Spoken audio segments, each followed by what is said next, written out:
Assalamualaikum warahmatullahi wabarakatuh. Salam dan bahagia. Perkenalkan, kami dari kelompok 9 ingin menyampaikan materi tentang Go Private.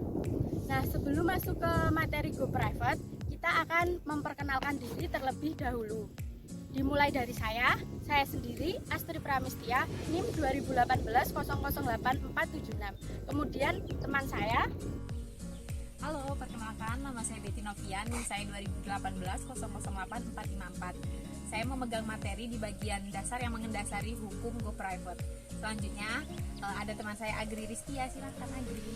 Assalamualaikum warahmatullahi wabarakatuh. Saya Agri Ristia Bimantara, NIM 2018008478, kelas 5A12.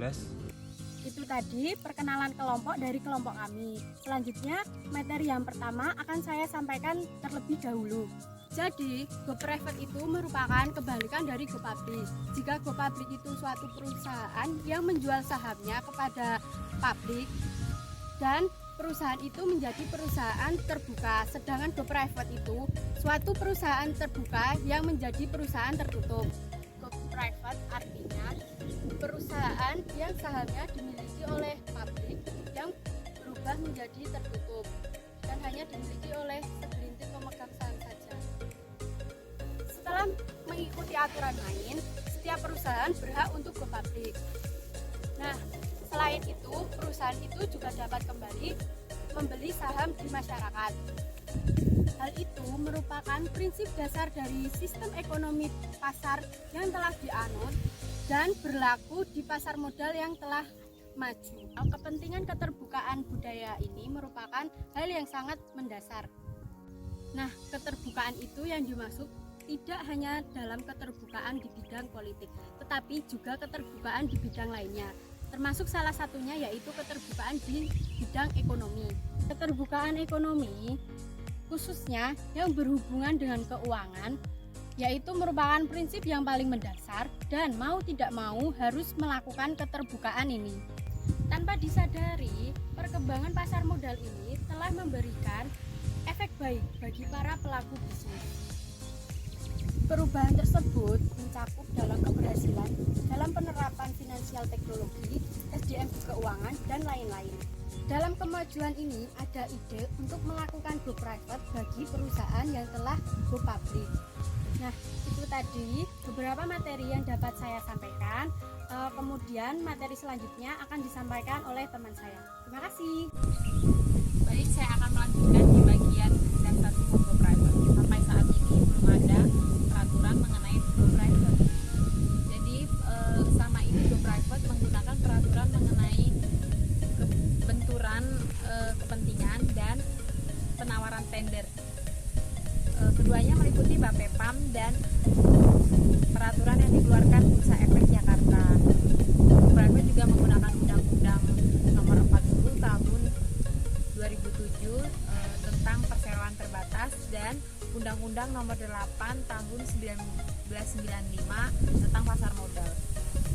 Alasan yang sering digunakan perusahaan menggunakan private yaitu tingginya biaya konsultan hukum dan akuntansi dan juga biaya yang dipergunakan untuk RUPS.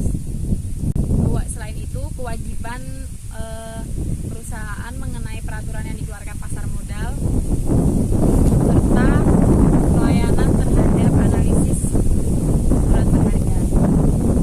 Kemudian ada keuntungan dari Go Private. Keuntungan yang bisa didapat yaitu memberikan kebebasan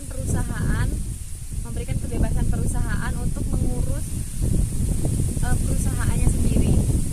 Kemudian juga memberikan fleksibilitas dalam melaksanakan rencana perusahaan dan memberikan edukasi kepada manajemen terhadap pengawasan para pemegang saham dan juga tidak memberikan kecenderungan pertanggungjawaban direktur dan pengurus.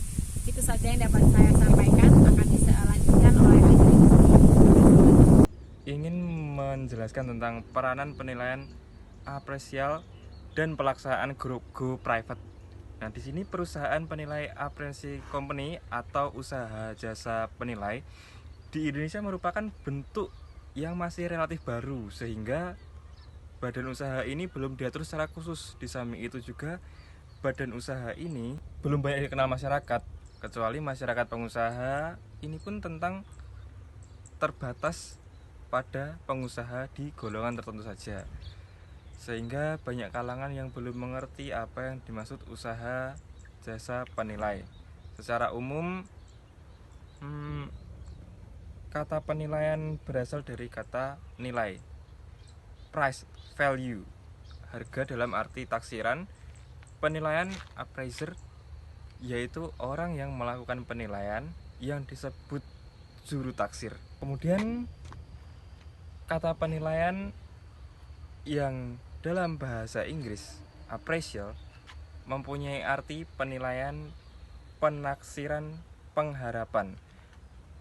Dalam Kamus Besar Bahasa Indonesia, penilaian diartikan sebagai proses, cara perbuatan menilai, pemberian biji, penelaah.